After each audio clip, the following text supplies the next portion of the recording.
بسم الله والصلاة والسلام على رسول الله، صلاة ترضى بها عنا إلى يوم الدين. اللهم اغفر لي وللوالدين وللمؤمنين، اللهم أمين. ازيكم حبايبي؟ عاملين ايه؟ وحشتوني جدا جدا. بعتذر جدا عن تنزيل الفيديوهات الفترة اللي عدت ديت، بس والله كان عندي ظروف. المهم ان انتوا وحشتوني جدا جدا. وتعالوا بقى نخش على الفيديو بتاعنا. فيديو النهارده بسيط جدا وسهل. قلت كده انزل لكم فيديو كده لان انا بقالي فتره ما نزلتش فيديوهات، فهعمل لكم النهارده البرنجان المخلل اللي هو بدون قلي بدون زيوت خالص. يعني ما شاء الله اللي بيعمل دايت هيقدر ياكل من البرنجان المخلل ده. طبعا كلنا بنحبه جنب الاكل، وخصوصا ما يبقى جنبه شويه تحابيش كده بيبقى تحفه يعني. معايا النهارده برنجان، انتوا عارفين ان هو ده البرنجان بتاع التخليل اللي هو الاسمر الطويل ده. ما تجيبوش الصغير، انا عايزاه اللي هو يكون محمل فيه لحم.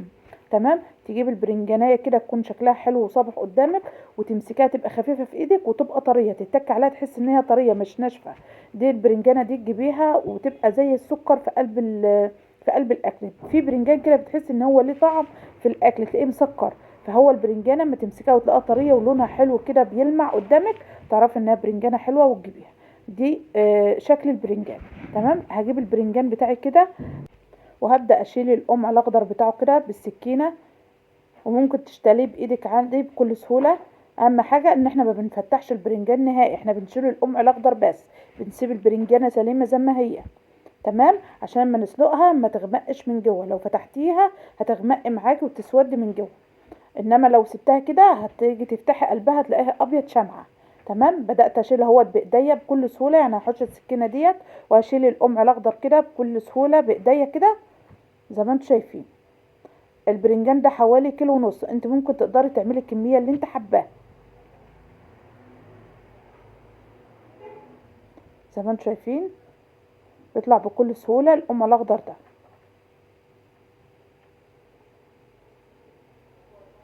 طبعا انا معلقه على ميه على البوتاجاز لسلق البرنجان. يعني وانت رايحه تبداي كده علقي على الميه بتاعه السليق بتاع البرنجان بتاعك. تمام. انا كده خلصت اهوت، شلت القمع بتاعه كله. هبدا اغسله طبعا حلوه، اديله شطفه حلوه كده تحت الحنفيه زي ما انتم شايفين اهوت. ما فتحتوش ولا اي حاجه، بركز على موضوع ان انت ما تفتحيش البرنجان ده خالص. طبعا الميه بدات تغلي اهيت. هبدا هنا هبدا احط هنا في الميه، هجيب هنا معلقه ملح واحط في الميه، وهجيب هنا معلقتين من الخل، معلقتين اتنين. وهبدأ اجيب هنا انا معايا هنا، وهقلب طبعا كده المية كده بالملح تقليبة كده. انا معايا هنا بنجر، دي بنجرايه انا مقشراها ومخرطاها كده عشان تصبغ المية بتاعتنا، تدي اللون الاحمر الجميل اللي احنا بنشوفه بتاع البرنجان دوت في المية. هما بيحطوا لون في المحلات، يعني لما تيجي تشوف البرنجان بتاع المحلات بتلاقيه احمر قوي لان هم حاطين لون، انما احنا هنا بنعمل حاجات صحيه لاولادنا. البنجر احنا عارفين ان هو صحي جدا جدا، فيه فيتامينات عاليه جدا. فطبعا انا عملت بالبنجر وهيديني نفس اللون وهيدي طعم كمان للبرنجان بتاعنا. تمام.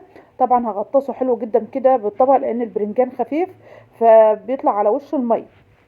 فعشان ما اقلبوش كل شويه انا هحط طبق من الازاز كده واغطي يغطس معايا البرنجان وهسيبه حوالي 10 دقايق، وبعد كده هاجي اكشف عليه واشوف البرنجان بتاعنا استوى ولا ايه. طبعا ما تغبيش عليه في النار عشان ما يتهرش منك. هبدا اشيل الطبق كده، وما تشيليش بايديكي، لا تشيلي بمنديل او بفوطه مطبخ تكون نظيفه. تمام. عشان الطبق بيبقى سخن جدا لان هو من ساعتها في الميه. هطلع كده برنجانية واشوفها كده استوت ولا ظروفها ايه. طبعا ما تغيبهوش في السليق عشان ما يتهراش منك. هشيل كده واحدة، ده بعد 10 دقايق، وهشوفها كده. هغرس فيها المعلقة من فوق من عند البوز كده من فوق. لو غرزت بكل سهولة تعرفي ان هو كده استوى. لو لسه وتتكي عليه كده تحس ان هو طرى خالص كده تعرفي ان هو كده استوى. شايفين؟ هو كده لسه فيه تكة بسيطة خالص. يعني هسيبه حوالي دقيقتين اتنين بس، مش هكتر عليه او مش هغيبه على النار، هما دقيقتين اتنين بس. يعني هياخد معايا 12 دقيقة بالظبط. 12 دقيقة ما شاء الله البرنجان معاكي هيطلع زي الفل. تمام. هغطي عليه بس دقيقتين اتنين وبعد كده هطلعه من المية دي اهوت. سبته دقيقتين، هبدأ هنا اطلعه. انا عايزه الميه بتاعته ديت يا جماعه، ما ترموش الميه بتاعته ديت. وهقول لكم الميه دي هعوزها في ايه. هبدأ اطلع كده بالمصفى البرنجان زي ما انتم شايفين كده. هطلع البرنجان كله من المية. هدفع المية دلوقتي. شايفين المية بتاعتنا لونها حلو جدا جدا ازاي؟ ده عشان البنجر اللي احنا مقطعينه في قلب المية ادى اللون الاحمر، خرط اللون بتاعه في المية. لونه المية بتاعنا جميل جدا ازاي زي ما انتم شايفين. انا عامله بنجرايه كبيره لان كانت كميه الميه كتير زي ما انتم شايفين كده. طبعا هسيبه يبرد شويه، وهاخد هنا من الميه بتاعتنا ديت. هاخد حوالي طبق كده او كوبايتين من الميه، وهدفع الميه واسيب الميه دي على جنب تبرد شويه. تعالوا بقى نشوف الدقه بتاعتنا اللي هتدي طعم حلو جدا جدا للبرنجان بتاعنا. هجيب هنا ده حوالي راس توم انا مقشراها. تمام. هجيب الكبه بتاعتي. لو ما عندكيش كبه هتقدري تفرمهم في الخلاط، ما عندكيش خلاط هتضربهم في الهون او هتدقهم في الهون. هجيب هنا فلفل احمر، وهجيب هنا قرنين من الشطه. طبعا اللي بيحب سبايسي ممكن يزود شطه كمان. وهحط هنا فلفل احمر، ممكن تحط فلفل اخضر براحتك، يعني الفلفل ده براحتك، بس الفلفل الاحمر بيديله طعم ولون حلو جدا. وهبدا هنا اعصر ليمونه كامله. الليمون بتاعي كبير بسم الله ما شاء الله وفي ميه، يعني انت لو الليمون بتاعك صغير اعصري ليمونتين. تمام. وهبدا هنا اجيب كزبره. دي كزبره ناشفه. هحط معلقه كبيره من الكزبره، وهحط معلقه ملح. هحط معلقه ملح كبيره لان انا حاطه في الميه بتاع السليق معلقه ملح. تمام. انا مش عايزه احدقه قوي عشان لما اجي اكله كده يبقى له طعم، يبقى طعم البرنجان باين، مش الحدق غالب على البرنجان، ما يبقاش حادق قوي. انتوا فاهميني؟ طبعا وده بيرجع لك الحدق بتاعك. هبدا افرمهم كده في الكبه زي ما انتوا شايفين كده. اتفرم معايا ناعم وحلو.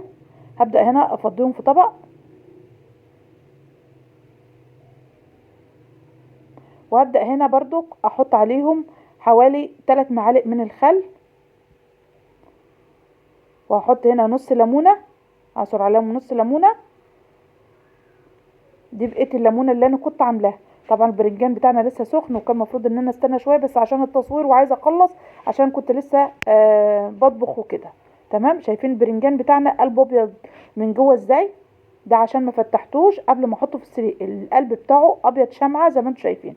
هبدا افتح كده بالسكينه من النص كده، وابدا احط فيه الدقه بتاعتنا او الخلطه اللي احنا عملناها. شايفين البرنجان لونه حلو جدا ازاي؟ بجيب هنا المعلب بتاع التلاجة، وببدأ هنا احط الدقة وارص كده جنب بعض. انت حطيت لي لايك ولا ما حطيتيش؟ بفكرك بس، يا ريت لو اول مره تشرفيني في القناه ما تنسيش تحط لي لايك وتشتركي لي في القناه وتفعلي لي زر الجرس لو اول مره تشرفيني. كومنت حلو منك كده يبقى جزاك الله عني كل خير. خلاص كده انا حدقت كده وعملت التحديق بتاع البرنجان. خللته اهوت. وديت الميه اللي انا كنت خدتها من ميه السليق. احط معلقه صغيره من الملح، واحط هنا معلقتين كبار من الزيت لان احنا ما فيهوش نسبه زيوت خالص عشان يدوله اللمعه كده برضك ويطعمه. واحط هنا نص ليمونه لان احنا عارفين البرنجان المخلل هو بيعتمد على الليمون والخل. تمام. وهحط هنا معلقتين برضك من الخل،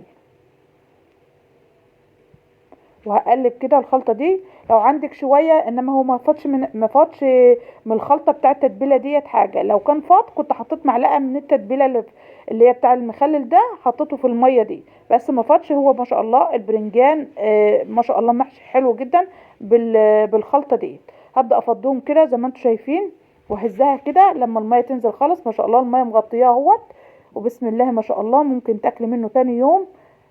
عما ياخد من الحدق كده ما شاء الله يقعد معاكي حوالي 15 ل 20 يوم في التلاجة تاكلي منه بسم الله ما شاء الله. وايه رأيكم في الوصفة الجميلة والخفيفة ديت؟ يا ريت لو وصلت معايا لهنا ما تنسونيش في اللايك والاشتراك وتفعيل زر الجرس. واقول لكم ايه في حفظ